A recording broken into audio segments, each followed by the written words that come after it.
Kali ini saya beserta kelompok akan mempresentasikan mengenai pembelajaran connected.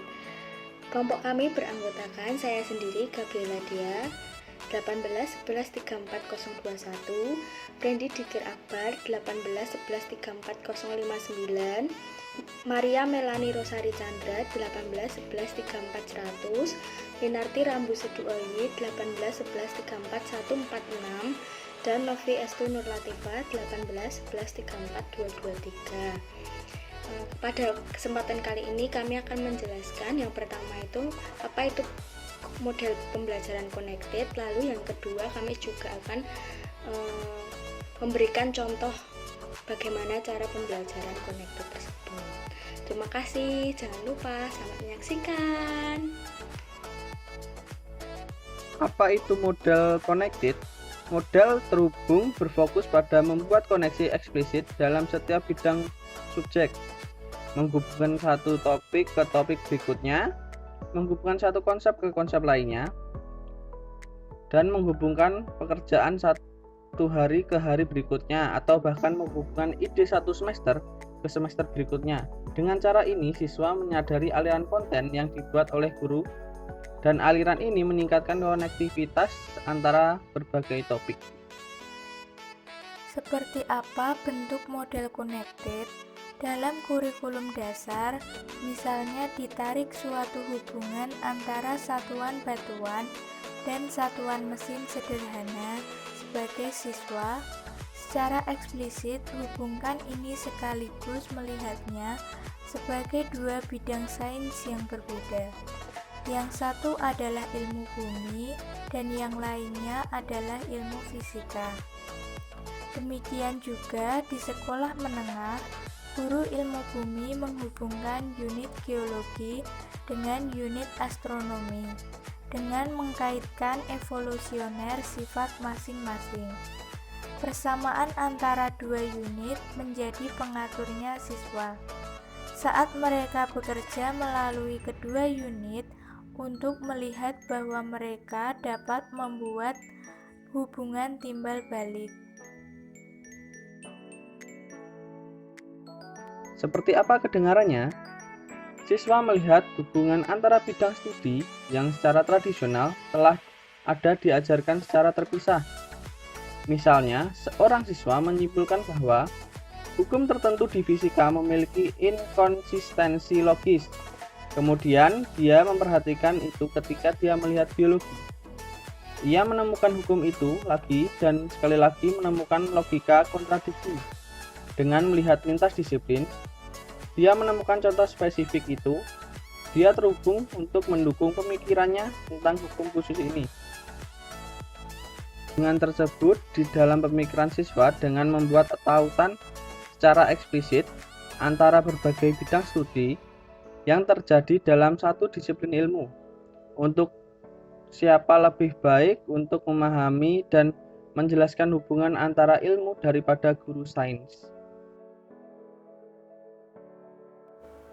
Kelebihan model connected yang pertama, dengan menghubungkan ide dalam satu disiplin, peserta didik memiliki kelebihan melihat gambaran besar yang terlibat dalam studi terfokus pada satu aspek.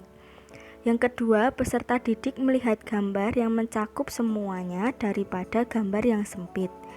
Yang ketiga, menghubungkan ide dalam suatu disiplin memungkinkan peserta didik untuk meninjau, merekonseptualisasikan, mengedit, dan mengasimilasi ide secara bertahap, dengan lebih banyak peluang memfasilitasi transfer. Kekurangan model connected yang pertama, model ini tetap terpisah dan tampak tidak terkait. Namun model ini dibuat eksplisit dalam disiplin atau bidang studi yang ditentukan. Yang kedua, guru tidak didorong untuk bekerja sama dalam model ini. Jadi konten tetap menjadi fokus tanpa memperluas konsep dan ide ke bidang disiplin lain. Yang ketiga, terkonsentrasi untuk mengintegrasikan ke dalam disiplin, mengabaikan peluang untuk mengembangkan hubungan yang lebih global dengan mata pelajaran lain. Kapan model connected ini berguna? Model yang terhubung berguna sebagai langkah awal menuju kurikulum yang terintegrasi. Proses menghubungkan gagasan ini berlaku untuk standar konten juga. Itu adalah salah satu cara para guru mengelola dan memahami sejumlah standar yang luar biasa. Pembuatan koneksi dapat dilakukan berkolaborasi di dalam pertemuan departemen yang menunjukkan lahan tua dan familiar yang menetapkan iklim yang aman untuk perubahan. Menggunakan model ini untuk memulai tim guru dalam departemen atau tingkat kelas dapat menjadi strategi yang bermanfaat untuk mengatur pompa untuk menggunakan model integrasi yang lebih kompleks di kemudian hari. Pada kelompok Connected, kami ingin mengaplikasikan sebuah mata pelajaran yaitu Bahasa Indonesia mengenai cerita rakyat. Berikut aplikasi pembelajaran terpadu tipe Connected pada mata pelajaran Bahasa Indonesia kelas 5 mengenai unsur-unsur dan cerita rakyat. Bagaimana cara mengintegrasikan kurikulum dengan model terhubung? Yang pertama, mengidentifikasi dua topik yang diajarkan dalam urutan tertentu di dalam kelas. Yang kedua, taruh satu topik di baris paling atas dan satu lagi di baris paling bawah untuk mewakili topik itu. Salah satu topik diajarkan terlebih dahulu daripada yang lain. Yang ketiga, pikirkan ide-ide yang saling berhubungan antara keterampilan, proses, sikap atau disposisi dengan kedua topik tersebut dalam urutan yang logis. Kemudian, gabungkan pada baris tengah.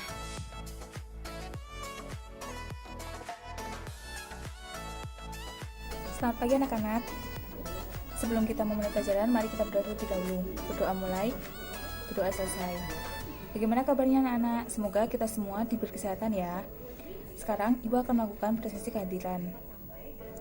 Baik, setelah kita melakukan presesi kehadiran, Ibu akan bertanya kepada kalian tentang kita hari ini akan belajar apa saja. Ya benar, kita hari ini akan belajar mengenai cerita rakyat. Sebelum kita menindaklanjutin, Ibu akan bertanya tentang pengertiannya. Apa sih yang dimaksud dengan cerita rakyat? Benar, cerita rakyat adalah cerita yang berasal dari rakyat atau cerita yang berasal dari masyarakat dan berkembang dalam masyarakat pada masa lalu. Nah, sekarang Ibu akan menjelaskan kegiatan kita selama beberapa menit ke depan. Kita akan mengidentifikasi unsur-unsur cerita rakyat yang termuat pada cerita rakyat yang akan kita pelajari. Hari ini kita akan mempelajari tentang cerita rakyat yang berjudul Keong Mas. Selain itu, kita juga akan memerankan tokoh yang bisa melalui contoh Keong Mas atau cerita yang lain. Selanjutnya, Ibu minta kalian untuk menyimpulkan isi cerita dalam beberapa kalimat. Kemudian, setelah itu, menulis dialog sederhana 2 atau 3 orang dengan memperhatikan isi serta peran-perannya. Sekarang, Ibu minta kepada anak-anak untuk membaca cerita rakyat tentang Keong Mas selama kurang lebih 10 menit. Ibu persilakan kalian untuk membaca terlebih dahulu. Oke, waktu sudah habis ya, 10 menit berlalu. Sekarang, Ibu akan bertanya kepada kalian unsur-unsur cerita rakyat yang terdapat pada Keong Mas itu apa aja? Unsur intrinsik ada beberapa macam ya, yaitu ada tema, tokoh, perwatakan, latar, alur, amanat, sudut pandang, dan gaya bahasa. Untuk unsur intrinsik yang terdapat pada cerita Keong Mas, yaitu tema. Temanya tentang ketabahan hati. Yang kedua, tokoh dan perwatakan. Tokoh utamanya Inu Kertapati, Dewi Chandra, dan Galuh Ajeng. Sedangkan tokoh sampingannya atau pendamping yaitu Jaya Negara, Jaya Liku, dan Mbok Rondo. Sedangkan pemain yang lain yaitu Dewi, sifatnya rajin, baik hati, suka menolong, suka membantu. Sedangkan Inu, baik, ramah, bijaksana. Yang ketiga Ajeng. Ajeng itu sifatnya jahat, kejam, licik, manja, suka memaksa, ingin menang sendiri, dan tidak mau mengalah. Yang keempat Jaya Negara. Baik, dermawan, bijaksana, dan menepati janji. Yang kelima Jaya. Orangnya baik, bijaksana, menepati janji. Yang keenam Liku. Orangnya judes, kejam, licik, suka marah-marah, suka membentak, dan sombong. Sedangkan Mbok Rondo orangnya baik, penyayang, dan gemar menolong. Dan yang kedelapan Mbah Dukun. Orangnya jahat, dapat menyihir orang, dan licik. Sedangkan latar yang digunakan pada cerita Keong Mas ini yaitu ada 3 tempat, yaitu latar tempat, latar waktu, dan latar suasana. Latar tempat yang digunakan pada cerita Keong Mas ini adalah rumah, sungai, taman, dan rumah dukun. Sedangkan latar waktunya pada siang hari dan malam hari. Sedangkan latar suasananya yaitu menyedihkan, menegangkan, dan mengharukan. Untuk unsur intrinsik yang lainnya yaitu alurnya campuran karena cerita tersebut menceritakan masa depan tiba-tiba kembali ke masa lalu. Kemudian kembali menceritakan ke masa depan. Selanjutnya, unsur intrinsik sudut pandang. Sudut pandang orang-orang ketiga serba tahu. Sedangkan amanatnya, orang tua tidak boleh berat sebelah terhadap anak-anaknya. Anak berhak diperlakukan dengan adil. Yang kedua, syukurilah apa yang kita miliki. Jangan iri terhadap milik orang lain. Lalu untuk gaya bahasanya, cerita Keong Mas ini didominasi oleh bahasa-bahasa sehari-hari yang biasanya kita lakukan. Untuk unsur ekstrinsik itu biasanya unsur-unsur yang berasal dari luar yang mendukung cerita itu menjadi menarik dan menjadi digemari oleh masyarakat Indonesia. Karena cerita rakyat, cerita yang berasal dari masyarakat dan berkembang dalam masyarakat pada masa lalunya. Cerita Keong Mas ini merupakan cerita yang berasal dari dahulu kala. Halo semuanya, hari ini kita lanjut belajar ke aspek berbicara. Nah, di aspek berbicara ini kita akan belajar tentang memerankan tokoh dalam sebuah drama dengan lafal, intonasi, dan ekspresi. Jadi ketika kita memerankan tokoh dalam drama, 3 hal penting yang harus kita perhatikan ada lafal, intonasi, dan ekspresi. Nah, lafal itu sendiri seperti apa toh penjelasannya? Lafal itu adalah ucapan bunyi bahasa dalam drama. Bunyi-bunyi itu harus terdengar dengan jelas. Yang kedua ada intonasi. Intonasi adalah naik turunnya kalimat. Yang ketiga ada ekspresi. Ekspresi adalah mimik wajah yang menggambarkan watak tokoh tersebut. Sekarang Ibu akan mencontohkan peran tokoh dalam sebuah drama. Ibu memiliki drama singkat yang terdiri dari 2 tokoh. Tokoh pertama ada Anna dan tokoh kedua ada Elsa. Ibu akan langsung mencontohkan. Tokoh pertama Anna. Elsa, kenapa kok sedih? Sabtu-sabtu gitu murung. Elsa, mamaku barusan telepon, katanya papaku bangkrut. Semua mobil, rumah, dan tabungan di bank ludes. Sekarang kami pindah ke tempat yang lebih kumuh. Dan parahnya lagi, kebangkrutan ini disebabkan karena papa terlibat kasus korupsi. Ana, hah? Yang benar aja, berarti kamu anak buronan dong. Elsa, aku sudah tidak punya apa-apa, tapi kamu tetap mau kan temenan sama aku? Kan kita udah bersahabatan selama 5 tahun. Ana, iya kamu sendirilah dong Elsa, kita ini kan pemuda-pemuda kaya. Mana mungkin kamu bisa meniru gaya hidup aku. Udahlah, kamu pulang aja tengok orang tuamu. Elsa, kupikir selama 5 tahun persahabatan kita ini berarti. Ternyata ketika aku jatuh miskin, kamu menempatkan aku begitu saja. Nah, itu dia contoh peran tokoh dalam sebuah drama yang Ibu contohkan. Sekarang kita akan lanjut ke materi berikutnya, yaitu aspek membaca. Nah, dari aspek membaca ini kita akan belajar tentang menyimpulkan isi cerita dalam beberapa kalimat. Nah, sekarang Ibu punya satu cerita nanti yang akan kita tarik kesimpulan secara bersama-sama. Isi ceritanya berbunyi demikian.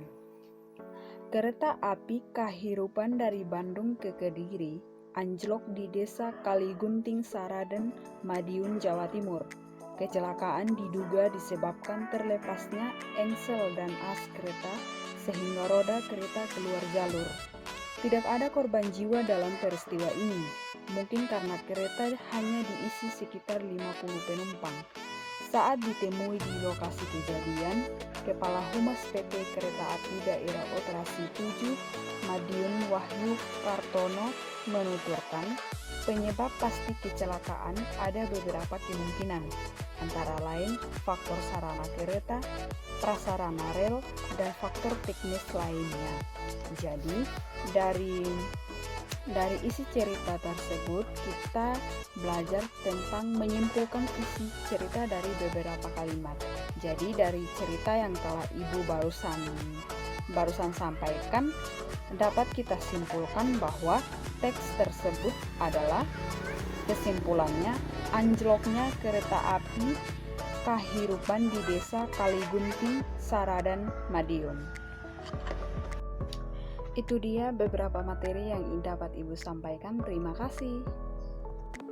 Halo anak-anak, setelah kalian mengetahui penjelasan mengenai aspek mendengarkan, aspek membaca, aspek berbicara, pada hari ini Ibu akan menjelaskan mengenai aspek menulis. Apa itu arti menulis? Menulis adalah menyampaikan suatu pikiran, perasaan, atau pertimbangan melalui tulisan.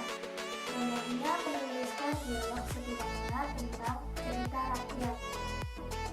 Nah, sebelum nanti kalian menuliskan dialog sederhana, Ibu akan bertanya apakah kalian mengetahui arti dialog?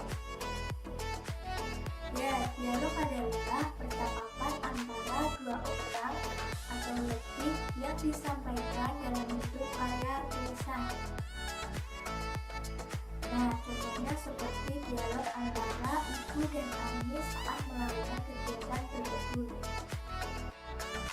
Pada pembelajaran kali ini, Ibu meminta kalian untuk menuliskan dialog sederhana sesuai pengalaman kalian atau kegiatan kalian selama bertamasya ataupun memasak atau kegiatan yang lain. Ibu akan memberikan waktu selama 10 menit. Kalian bisa menuliskan dialog sederhana itu di buku tugas dan dikumpulkan pada hari ini juga. Nah, sekarang kalian bisa memulai untuk menuliskan dialog sederhana.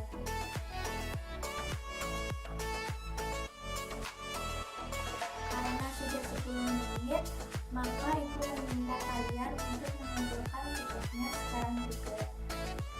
Nah, karena pembelajaran sudah selesai dan kalian sudah mengerjakan tugas, maka Ibu akan mereview atau membahas mengenai pembelajaran apa saja yang sudah dipelajari pada hari ini.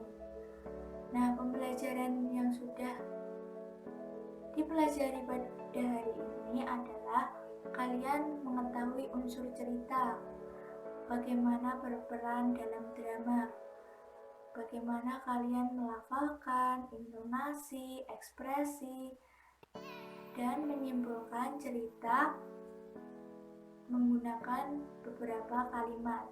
Selain itu, kalian juga belajar menuliskan dialog sederhana tentang pengalaman kalian ataupun cerita rakyat. Nah, karena pembelajaran pada hari ini sudah selesai, maka pembelajaran Ibu cukupkan sampai di sini. Mari kita akhiri pembelajaran ini dengan berdoa bersama. Berdoa mulai. Berdoa selesai.